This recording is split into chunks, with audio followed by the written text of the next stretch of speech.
طبعا شربة لسوكي دوا إننا قاعد قبطة وحنا ما قبطان رمنا وحنا رسيه ومركا وارس فاستوان دوانا رسيه ونرى الطبيبان رمنا دوا واحدي وحنا رسيه هدانا واحدي ما الغير حقولنا حقول المي وحقول المي أنا قاعد قبطة بس احنا ما دعمه وحنا ورا الميت كحيل واركو ما كل هاني وانا نافع نبت قريسة سبتمبر كاربية لما صدق الناس بايقاك تاقت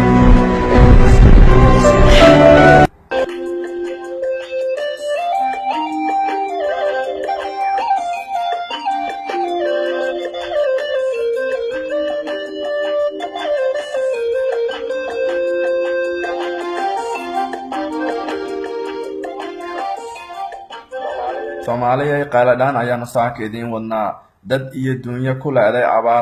abaarta oo kasii daraysa Soomaalidii oo aan isu gurmanaynin deegaanada qaar oo aan la tegi karin beesha caalamka sidii la rabay aan uga soo jawaabin baaqi dawladda Soomaaliya ee ahaa in si degdeg ah ay dadkaasi abaarta wax uga qabtaan run ahaantii xaaladda meel xun ayay maraysaa shaqaalaha gargaarka ee Soomaalida ee ka shaqeynaya hay'adaha ka howlgala deegaanada ay abaartu ku dhufatay waxay soo sheegayaan in xaaladdu ay faraha ka sii baxayso dad iyo dunyana ay u la'aanayaan deegaanada qaar waxay sheegayaan in ay dadku ay hadda u dhimanayaan cudurro ka dhashay abaarta gaajo iyo haraad abaarta ayaa hadda meelaha qaar bilow ah halka meelaha qaarna ay meel xun hadda gaartay deegaanada qaar xoolaha ayaa hadda go'aya meelaha qaarna dad iyo dunyaba way israacayaan runtii xaaladan hadda waa degdeg waa si degdeg ah in wax looga qabto Soomaalida iyo warbaahinteedana waa inay ka qayb qaataan masiibadan qaran waxaa muhiim ah in qof kasta uu ka qayb qaato waxa uu ku tabaruci karo fadlan ugu hagaajiya hay'ad kasta iyo kaalmeeyo kasta samafala kasta iyo cid kasta oo aad u maleynaysaan inay gaarsiin karto gargaarka dadkaasi waxaan oo kale ma naarag dawo ma naarag dabiib ma naarag biyo ma naarag biyarka iyaalka waxa weyn nooga dhuftee dhiig badiyay marka dhiig badiyay marka dhigay marka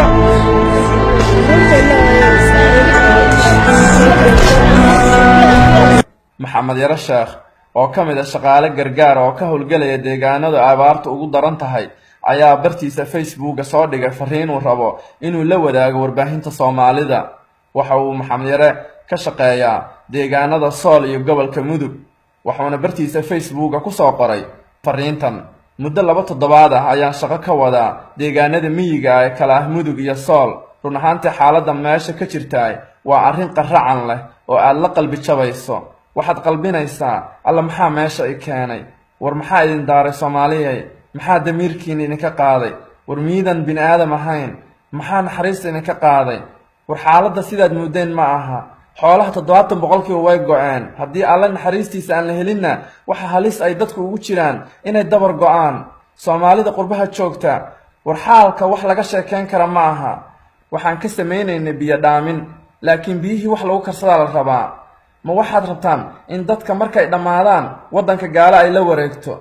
war fadhiga ka kaca saad moodeen ma aha saad moodeen way ka duwan tahay arrinta geel oo ah dunyada la dhaqdo kan ugu adkaysiga badan ayaa hadda bilaabay dhimasho meel neef geel ah uu ka dhimanayo waa xaalad faraha ka baxday dadka xanuun ay keentay dhibaatada abaarta ayay la jiifaan war $1 haddaan bixin anagoo 3 milyan oo qof ah oo gudaha iyo dibadba joogna lacagtaas 60% shacabka Soomaaliyeed ayay wax weyn ka tari kartaa dhibaatada abaarta reer miyiga waa dad runtii niyadsan oo deeqsiyaal ah iyagoo xaaladaas adag ku sugan ayay ku shafrayaan oo xoolaha ku qalayaan adigoo diidan duruufta ay ku jiraan ay ku sugan yihiin og balse dadka magaalada jooga iyagoo ladan ayaysan ogolayn inay dadka kaalmeeyaan yaa igu soo biiraya si aan dadkan u caawino war ka kaca fadhiga dad ma dhaqnee cid walba oo diyaar ah dadkaas kaalmo ay u baahan yihiin degdeg fadlan degdeg dadka dibadaha joogahay fadlan isgaarsiiya fariintan oo isxilqaama inta goor tahay salaamu calaykum kaasi waxa uu ahaa maxamed yare sheekh oo ka mid a shaqaale gargaar ee ka howlgala deegaanada ay abaaruhu ku dhufteen ee dalka Soomaaliya.